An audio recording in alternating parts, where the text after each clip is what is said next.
Many thanks for choosing us. The Ministry of National Security is discouraging the inundation of calls to the emergency center in the wake of the See Something, Say Something campaign by the public with fake calls. The recently launched campaign seeks to put the public on high alert to report suspicious characters in the wake of terrorism activities. But the ministry is worried that over 10,000 prank calls have been recorded since the call center's contact was announced in the past 30 hours. This was contained in a statement issued by the ministry. Let's look at excerpts of the statements. And the Ministry of National Security expresses its appreciation to Ghanaian public and in particular the media for supporting the citizen awareness campaign See Something, Say Something.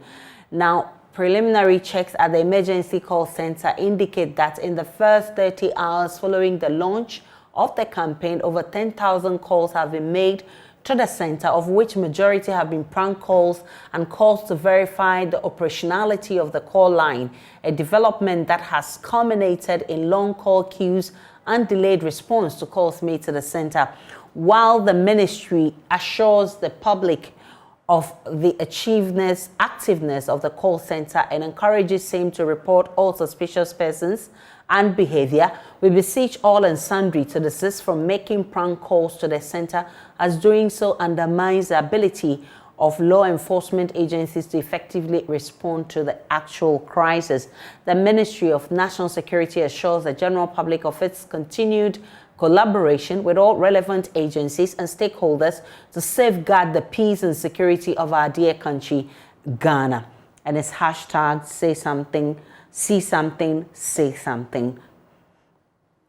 Now, Information Minister Kojo Ponkroma at the launch of the campaign on Tuesday, May 24, warned persons found capable will be dealt with according to the law.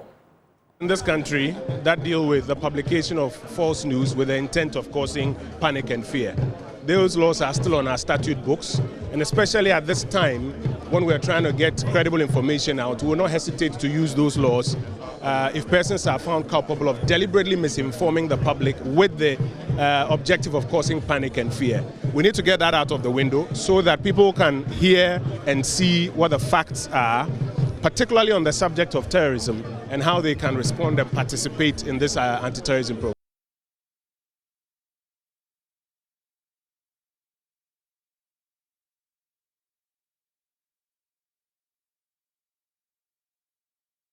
Corruption Watch says it expects the special prosecutor to retrieve all lands found in the will of the late former chief executive of the Forestry Commission if it is established that they were acquired illegally.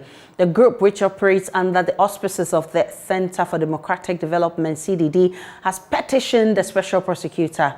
It follows revelations that the late former CEO of the commission, Kwejo Owusu-Afriyie, popularly known as Sir John, willed part of the Achimota Forest Reserve to his relatives. Speaking on PM Express, the anti-corruption campaigners say they also want the special prosecutor to identify beneficiary owners of the property.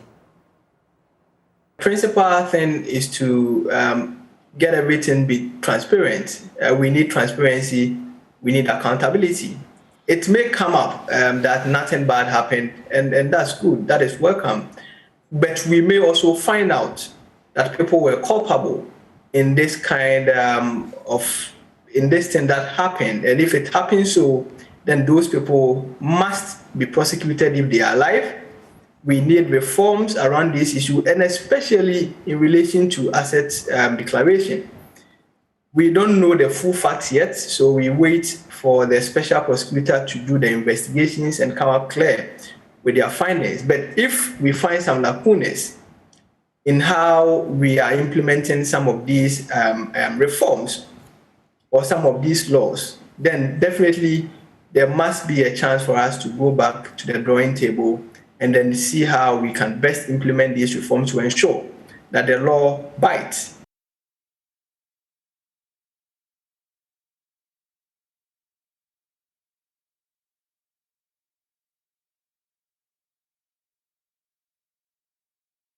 You have the Godfrey Esiama, his research analyst with the CDD. Now, former Auditor General is also demanding a new law that will empower the state to conduct a lifestyle audit of Ghanaians. This, Daniel Domelevo says, will identify unexplained wealth and stop the stealing of public resources. It comes on the heels of recent concerns about the acquisition of massive wealth by government officials. Speaking to Raymond Akon upfront, the immediate past Auditor General Daniel Domelevo explained the current anti-corruption measures will be inadequate without a comprehensive lifestyle audit regime.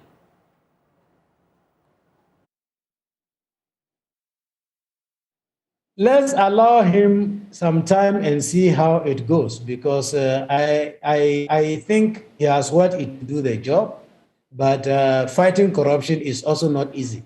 Like I said earlier on, you fight corruption, corruption will fight you back. And let's wait and see when corruption starts fighting him back, whether he can withstand the pressure therein. Did corruption fight you back? Several times.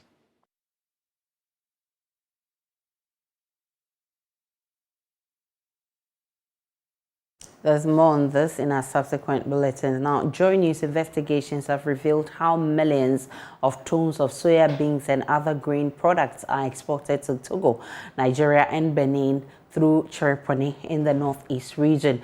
Government last year placed a temporary ban on the export of the grains as a measure to protect the collapsing poultry industry. In our latest upcoming Hotline documentary, Broken Chain, Joy News investigates why farmers in Chiriponi export their grains to neighboring countries despite the ban.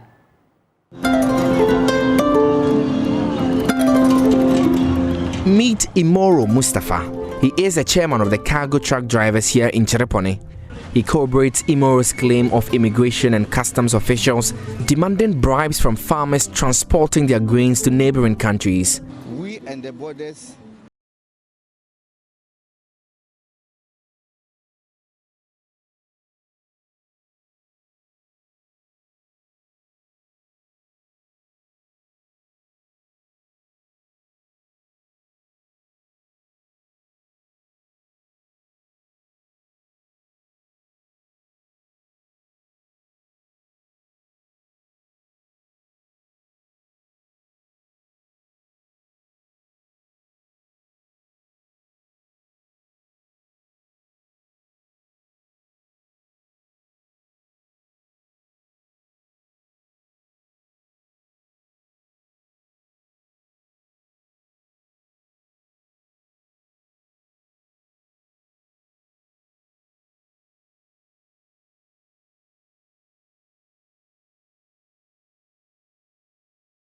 Some reactions from the General Secretary of the GAU, Edward Kariwe. But what will be the use of the ban when you cannot enforce it? You know, so if the ban goes with cost, there are certain policies that incur cost. If you incur the cost in anticipation of getting a return back. So if there's a cost to the ban, and yet the effect of constraining exports is not achieved, then we better lift the ban. But if we cannot, if we can enforce the ban to make sure that all other illegal routes that the people who pass these exports through are blocked, then of course we can maintain it. So it requires an assessment, you know. And I was also thinking that it's not just enough to say I've made a ban, but you have put in place measures to make sure that the ban is enforced and that we are not going to pass through the main borders to export because it becomes obvious. But people will find a different way of exporting. So these measures should have been put in place. That is telling us that even if they did, of course, the smugglers have been able to avoid them. So they need to review the whole policy and then the enforcement measures are put in place. So, excerpts of the latest documentary Broken Chain airing Monday on the Super Morning Show at 8:30 a.m. and 8:30 p.m. on the Joy News channel. Now, African leaders have been charged to increase investments into the continent's agricultural value chain if they want to be food secure. This is a call by the Executive Secretary of the Chartered Institute of Logistics and Transport, who spoke to Joy News at a parade to commemorate this year's AU Day in Accra. Across the African continent, there are arable lands everywhere. Lands that will support just about anything planted on them. But its agricultural output is simply an understatement due to several factors, with the topmost being non-planning. At a parade, a senior high school student, Jeffrey Yeboah Amachi, blamed Africa's leaders for the poor planning towards agriculture as a reason why the continent is where it is. In some countries that I've heard about, that there is hunger strike there, it's because the youth or the leaders didn't plan well, and now we are here now because of their unplanned agenda they began. But for now, if you want to think about the future, we need to sit down, plan everything. In terms of food, we need to grow more crops, more plants, more stuffs. We need to sit down, project it to a maximum years, about 100 years, what we need to do. At the moment, that's what we need to do. The Executive Secretary for the Chartered Institute of Logistics and Transport, and also a member of the Chamber of Agribusiness, Nlaliban Wujangi, in an exclusive interview with Joy News on the theme for this year's AU Day, strengthening resilience in nutrition and food security on the African continent, said one of the problems confronting Africa is the over-reliance on importation. Presently, in terms of food security, we are not self-sufficient, if I put it that way. Reason being that we are still import reliant. When you look at our import bill, a lot of our imports, even including some of the staples like maize, soya, and all the others, are still being imported by a lot of African countries. So in a general terms, I would say that we haven't reached that stage of being able to meet the SDG goal 2, where we have to look at the issues of food security. And issues of food security now become also an issue of national security. Because once someone is hungry, he'll definitely want to find a way to be able to take care of himself. The Ghana Health Service has released some facts and what you need to know about the monkeypox disease in the wake of claims that some cases have been recorded in parts of the country. Let's share those facts with you now. And right there on your screen, you can see that picture that shows how it looks on you once you get it. Now, the Ghana Health Service says monkeypox is a zoonotic disease caused by the monkeypox virus. How can someone get monkeypox? It says the virus can be spread from animals to human beings, coming into contact with blood, body fluids, and lesions of infected animals, that's squirrels, rats, monkeys, and others, through consuming poorly cooked meats and animal products of infected animals. It can also spread from human to human through droplets from coughing, sneezing, and contact with blood, body fluids, and rash of infected individuals, contact with contaminated clothing and linens of infected individuals. Now it says, how long will it take from time of contact with an infected person or animal for one to start showing symptoms? It says that it can take between 5 to 21 days from time of contact with an infected person or animal to when one starts showing symptoms.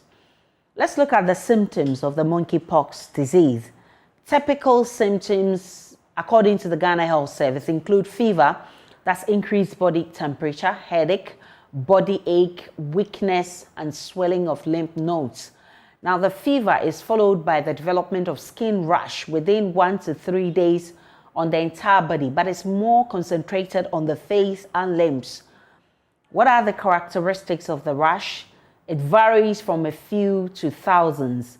The soles of the feet, palms of the hands, mucosal membranes, conjunctiva, cornea, as well as genital may also be affected by the rash. And there you have it on your screens, quite unpleasant. What happens when one gets the disease. Most people will recover fully from the disease, which may take up to 4 weeks. It may, however, be mild or severe in one patient or the other and can cause death in some cases. But how do we prevent it? It says you should protect yourself by avoiding contact with animals that could harbor the virus, including dead animals. So we're talking about animals including rats and others. Avoid eating the meats of animals that could harbor the virus or ensure they are thoroughly cooked. Practice good personal hygiene, including hand washing hygiene, always, especially after contact with infected animals or humans. Report immediately to the nearest health facility if you experience any skin rash or any of the symptoms listed. And still on health, neonatal jaundice, a yellow-orange discoloration of the skin and sclera of newborn child, is a major cause of childhood mortality and long-term impairment in children, despite the high level of awareness of neonatal jaundice in Ghana. Well, the month of May, declared as a yellow month by the Pediatric Society of Ghana to raise awareness, my colleague Anat Sabit has been interacting with head of the pediatric ward at the Techiman Holy Family Hospital, where neonatal jaundice continues to be the leading cause of admission among newborns. There's more in this report. Many newborn babies develop jaundice, a condition in which the skin and whites of the eyes are yellowish in color within the first few days after birth. In fact, about half of all newborns develop mild jaundice in the first few days. With evidence from the Ghana Health Service showing that the incidence of neonatal jaundice among newborns rising in recent years, we paid a visit to the neonatal intensive care unit of the Techiman Holy Family Hospital to assess the situation. Dr. Jacqueline Japoma Esibe is a senior specialist pediatrician at the facility. Jaundice in newborns, we say we have what is normal, or because of their physiology, it's normal. So as much as those who are born on time, the 10 babies, 60%, which means if you take 5 babies, 3 babies will become yellow. It's normal. If you even take the premature, those who weren't born before time, 80%. So that means if you take 5, 4 will be jaundice. Why? Because newborns are born with a lot of blood cells. In the uterus, they need lots of blood cells to carry oxygen. When they come out now, they don't need all that blood. So some will break down. And we get the jaundice or the bilirubin from the breakdown of the cells. So it's a normal physiology. Dr. Jacqueline noted that just like other health facilities, jaundice amongst children continue to remain the leading cause of admissions in the neonatal units. Then I would say that in the whole of the country, every newborn unit, jaundice is one of the leading cause of admission. Even today, we just had a morbidity and mortality meeting for April to look at our April data and realize jaundice was the leading cause of admission. So as much as 15 to 20% of babies admitted here is because they were yellow. Sadly, the phototherapy machine, which is key in the treatment of newborn jaundice, is not available in most facilities. Here at the Techiman Holy Family Hospital, these newborns on admission have to spend longer periods on admission as they share the 5 phototherapy machines at the facility. Currently here we have 5, but it's still not enough. So the worst case scenario is we can have 6 babies who will be using one phototherapy machine, Firefly. So they alternate every 4 hours. So it means this child on admission, why he came is to have the light. The whole day has only 4 hours. And that is not adequate, because really if you are treating, some babies may need 3 to 4 or 7 days continuous light. So if every day have 4 hours, if we are calculating, it takes longer. To help create awareness as well as raise funds to purchase more of these phototherapy machines, the Pediatric Society of Ghana declared the month of May as the Yellow Month. This Yellow Month was initiated the past 3 or 4 years, where May has been declared Yellow Month, to create awareness about what jaundice in the newborn is, and then through that offer advocacy to be able to purchase one of the important equipment for managing the jaundice in newborn, that's phototherapy. Dr. Jacqueline, however, admonishes parents to send their wards to the hospitals for immediate treatment should they spot signs of yellowness in their newborns.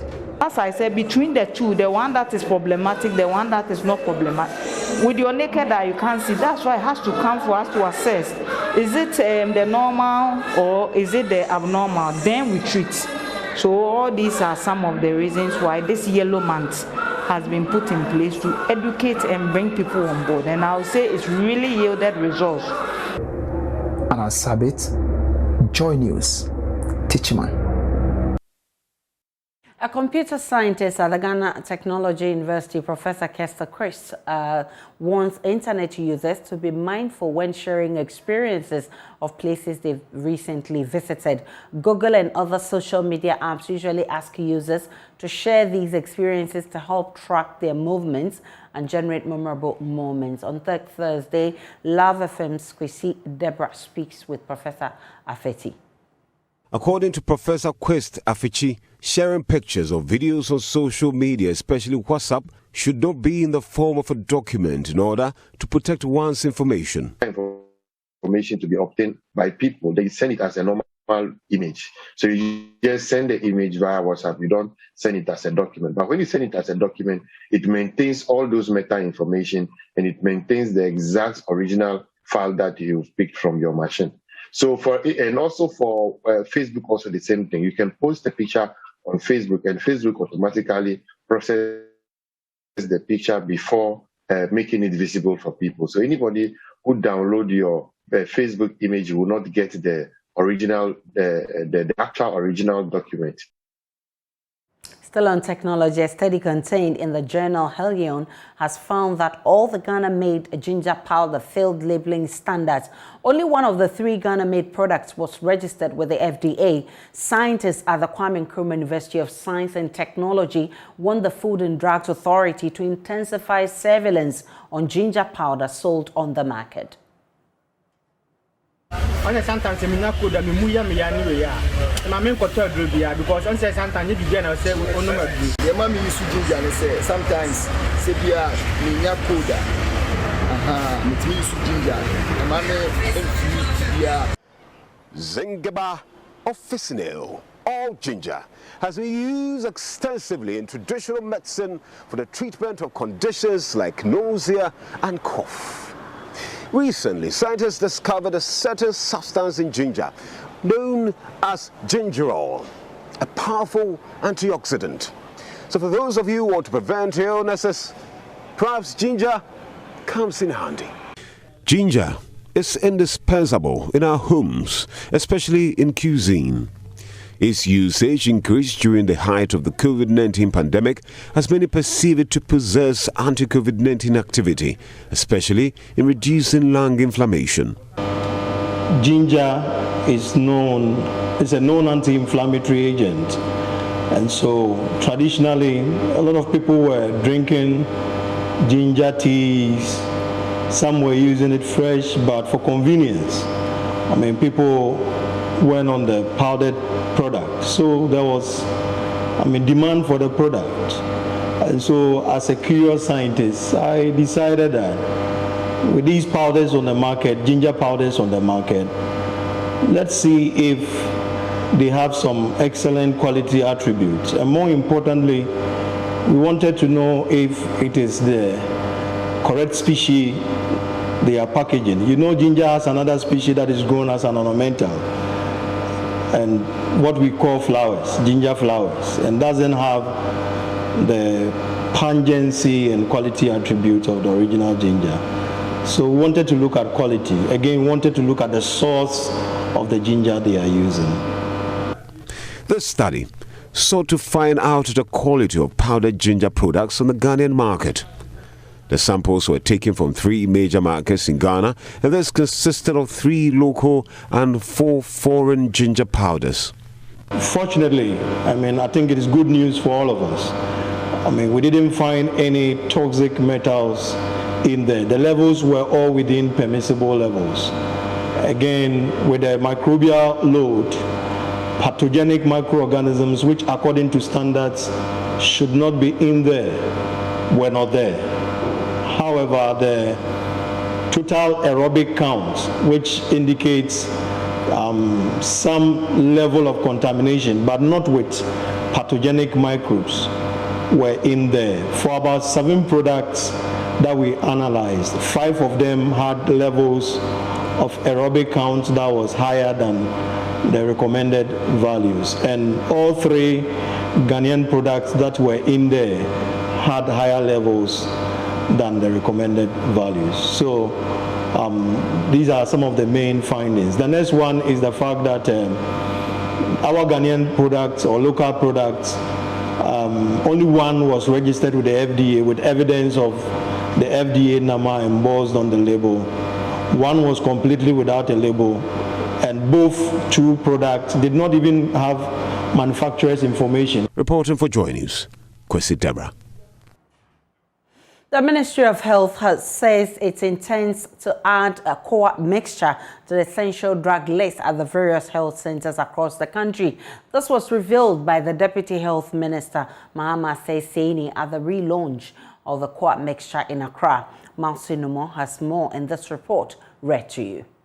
The Ministry of Health says adding the core mixture to the essential drug list is part of its measures to improve universal health care delivery in the country. Deputy Health Minister Mahama Saini says this will enable the various hospitals to prescribe the core mixture to patients. I'm aware engagement are going on at the various levels with stakeholders in order to ensure the successful implementation of this policy, which began in 1988. Core mixture is part of the medicine that have been selected. This means that core mixture can now be prescribed in the various health facilities across the country. The Deputy Health Minister assured herbal medicine manufacturers of government's commitment to providing an enabling environment for them to compete with orthodox medicines.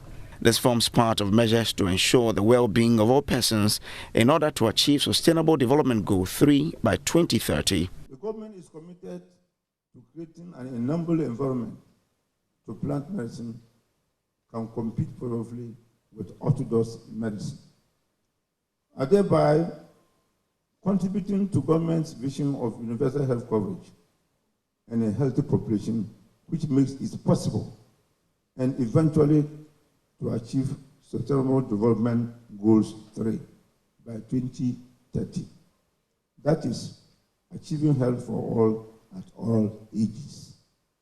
Founder and CEO of Core Research and Manufacturing Company Limited, Professor Samuel Atodankan, used the opportunity to debunk conception that core mixture cures HIV/AIDS. Core mixture is for your general well-being.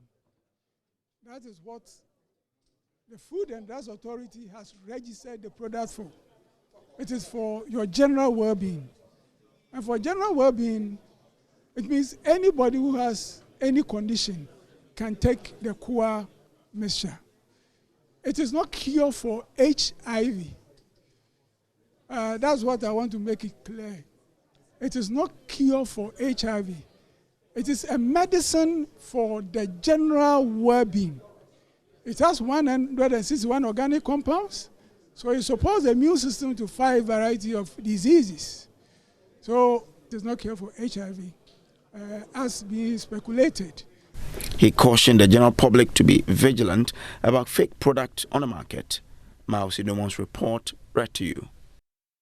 And still to come in business, traders at the KJT market in Kumasi owe the ECG over 5 million cedis after defaulting payment of bills for 13 months. Details shortly in business.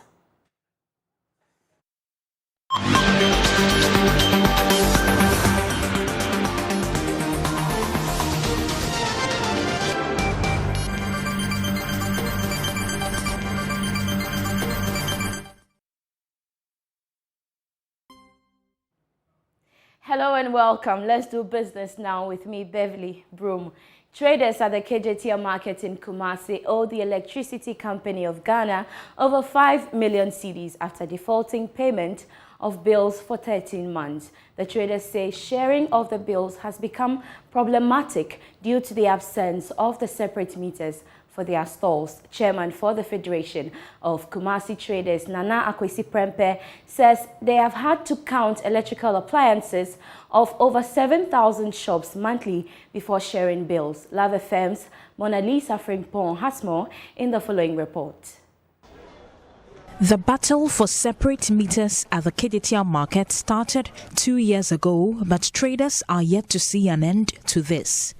The traders pay on average 450,000 Ghana cedis as monthly electricity bills. This, they say, has worsened the cost of doing business at the new facility. For 13 months now, traders have defaulted in payment of bills. Eric Nana Akwesi Prempeh is the chairman for the Federation of Kumasi Traders. And when it comes to the sharing of the bills, we have about 7,000 lockable shops. So my brother, at a commercial area, you cannot share a light bill on a flat rate because there are some shops that are using just one bulb. There are other shops that are even using electricity power to cook food. Traders say management of the facility have not been proactive to their plight despite several meetings with them.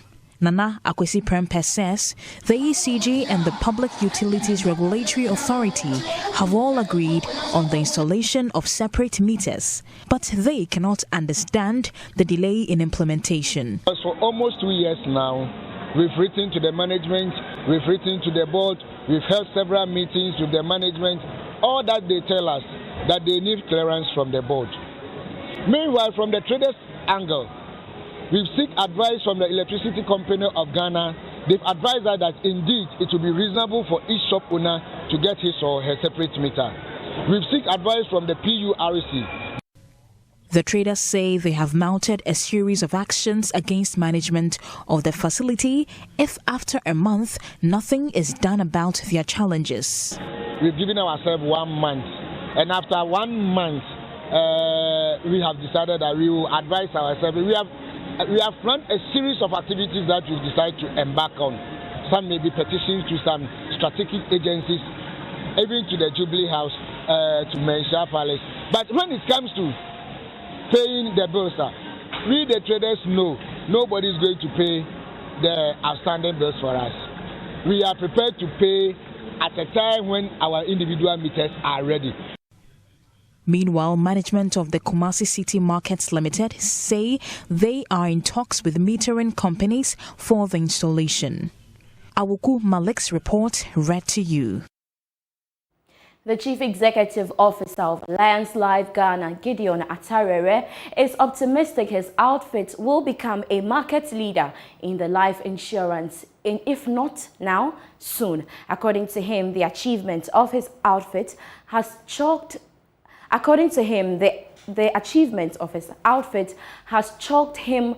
His outfit has chalked him in the 4 years experience, coupled with innovative ideas installed for Ghanaians, will make Alliance Live a force to reckon with. He was speaking at the 4 years anniversary celebration of the company and of the launch of the Alliance Annuity Plan. Speaking to Joy Business at the 4th anniversary celebration of Alliance Live Ghana and launch of the Alliance Annuity Plan, Mr. Atare said Alliance Live will introduce bespoke products that will suit the needs of the consuming public. We want to be one of the most profitable companies in Ghana. It's not only about just raking in revenue. We want to be able to manage the company in such a way that we make profits. The advantage of profits is that our employees, we can now compensate ourselves very well when we make profits. The industry, in terms of our regulator, they can now have enough monies from the levies and the things that we pay.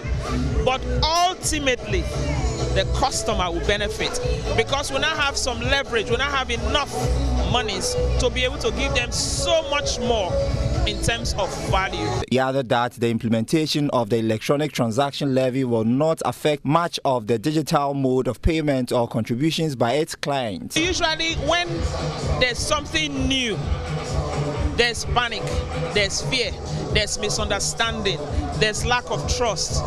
And so because of that, what you expect is the take-up will reduce and all that.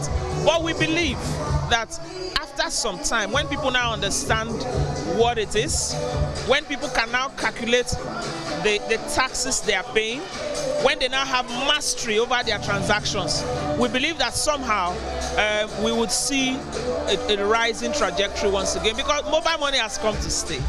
The Alliance Annuity Plan package is designed to provide customers with a lifetime income. Here is the Chief Retail and Marketing Officer, Jane Kitome. We are promising salary for life.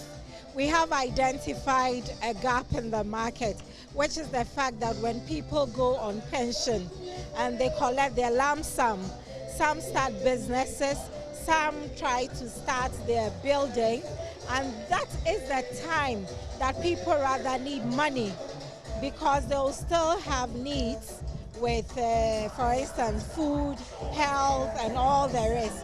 So we're asking that instead of putting all these monies into a business or a project that you're not sure of its outcome, when you do your planning, talk to Allianz Life so that we can manage this money and give you a lifetime of income. Allianz Life Ghana, in the space of 4 years, is currently one of the fastest growing brands, occupying the 9th position.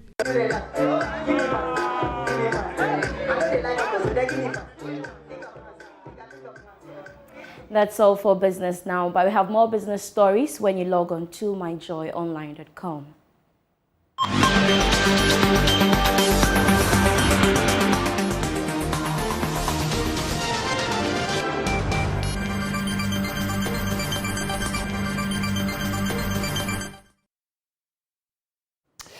Muftana Blabla here with sports. Ghana coach Otto Addo and his technical team have handed call up to 2 local players for the upcoming 2023 African Cup of Nations qualifier and also a Caribbean Cup that will happen in Germany. The Black Stars will play Madagascar and Central African Republic in qualifiers next month before traveling to Japan for the 4-nation tournament. Ahead of the various international assignments, Otto Addo has named 33-man squad, which includes 2 home-based players, House of Oxford, Daniel Afriye-Barnier, as well as Bechem United's winger, Augustine Okra. Let's take a look at the full squad that has been assembled by Otto Addo and the technical team. Goalkeepers, where Richard Oforia has made a return there, and there's also a place for Swindon Times goalkeeper in the person of Jojo Walakot. There is Abdul Manaf Nuruddin, as well as Lawrence Atizige. And defense, Dennis Odoi, who completed a nationality switch to the Black Stars before the game against Nigeria, makes a return. And there's also a place for Ali Duseido. He's making his debut.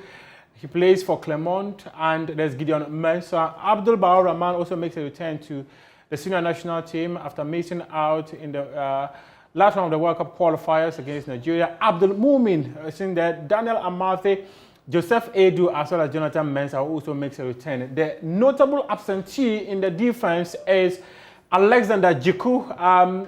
Reasons for his exclusion from the national team are unknown, but as and when we get details, we'll let you know. In midfield, there's Baba Idrisu, Edmond Ado, Elisha Owusu. He also completed a nationality switch to the Black Stars before the game against Nigeria. Mohamed Kudus of Ajax Amsterdam, Daniel Kofichre, and Mubarak Wakaso. He is making a return to the national team for the first time since October. He has not kicked a ball. Many people are questioning why he's been called up. Wingers is Joseph Pinso. Andre Ayew also makes a return after receiving a red card in the African Cup of Nations game against Comoros.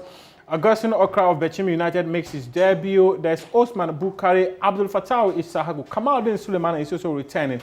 Yao Yeboah, as well as Christopher Entry Eje. And then the strikers, Jordan Ayew, Daniel Afriye-Barnier, Felix Afinajan, who recently won the UEFA Conference League. There's Kwesi Ochri, Antoine Semenyo.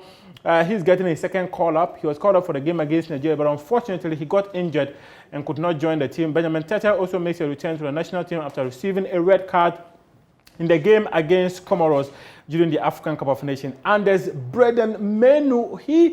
His call-up was quite a controversial one because CK Akono have called him to the national team before, and he had questioned that he never thought he deserved a call-up to the Black Stars. But now he makes a return, finally, as he believes that he's been called up to the national team To other stories, where a former Minister of Youth and Sports, Neonatal van der Poel, has accused betting companies of disguising themselves as financial investors in Ghana football, but their activities have sullied the integrity of the country's most popular sport. Speaking on the floor of Parliament on Wednesday, the MP for Ododo constituency claims the integrity of football has been affected due to betting and it should be nipped in the bud. The effect of betting on our game is not something that we can just talk about and let it go. In fact, it defies the principle of fair play as instituted by the whole world on especially football. The advent of betting companies into our game with the demise of our own Ghana football lottery spelled the beginning of, let me say, the integrity of the game. These betting companies are coming in the guise of supporting our clubs with their so-called financing, but they are only making money out of our football and also making our game dirty. What happened in that match between Ashanti Gold and Inter-Allies is not out of the ordinary. It's happened so many instances. It's just the case that this particular one, like we say, everybody is a thief unless you are caught. It is affecting our game. Today it's gotten to a level whereby these people, because they use systems that are able to put data together, before the commencement of the match, they know the number of people who have put bets on a particular club. So they have agents at the stadium, influence clubs, match officials, and individual players to turn the result around so that they, the betting companies, will make more money and turn around and give some to the clubs as sponsorship. It is very important that we take a look at it because this could lead even to influencing the result of our national team matches. That was all for sports on Joy News today. Up next is World News.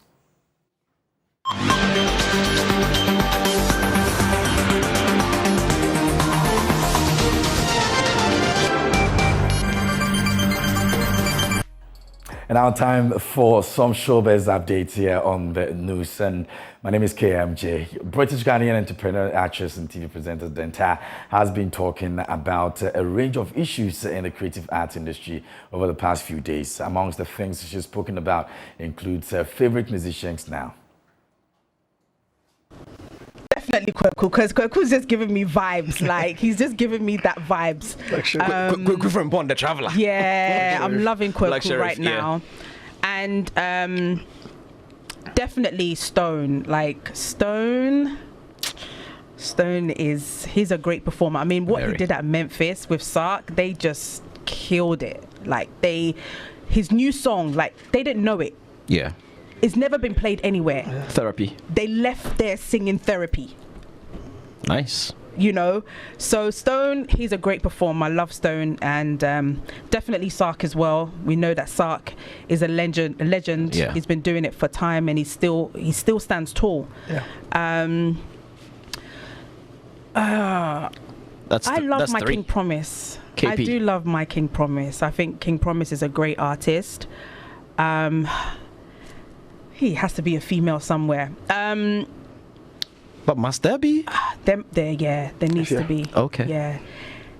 Inclusion. Yeah, I feel like Efia should be bigger than what she is. Yeah. I don't know. I just feel like the girl has such a powerful voice, an amazing voice. I feel like she should be doing much more at a higher level.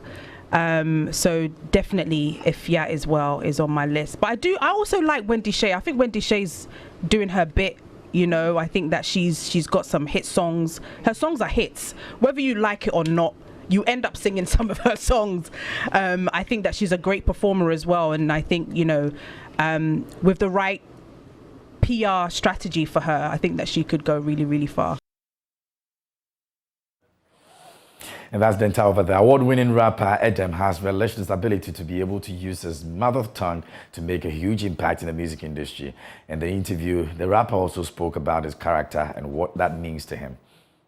So what do you look out for when you want to fly with such an art? When I want to fly with you, the first thing I look out for is character. Okay. That's what Hammer looks out for. The character to be able to be determined, be passionate, go through trying times and still have a tunnel vision on what you want to achieve, and then wanting it more than I want it for you. There's some artists who want the music and they love it, but they want the person helping them to sort of like want it more than they want it for themselves. And you need to want it so badly for yourself. It makes everything easy. This. And that's rapper Edem over there. That'll be all for Showbiz. My name is KMJ. For more news, log on to myjoyonline.com. But we're still hoping to meet you on Saturday at the Hits FM Rapper JC. We just can't wait to have a good time together. Aisha will be playing as well, so I'll come be to there, right there we'll in my room, my drink, Jesse. Hey! I'm doing all the games, man. And that's how we wrap up the bulletin this afternoon. My name is Aisha Ibrahim. Many thanks for watching. Enjoy the rest of our programs.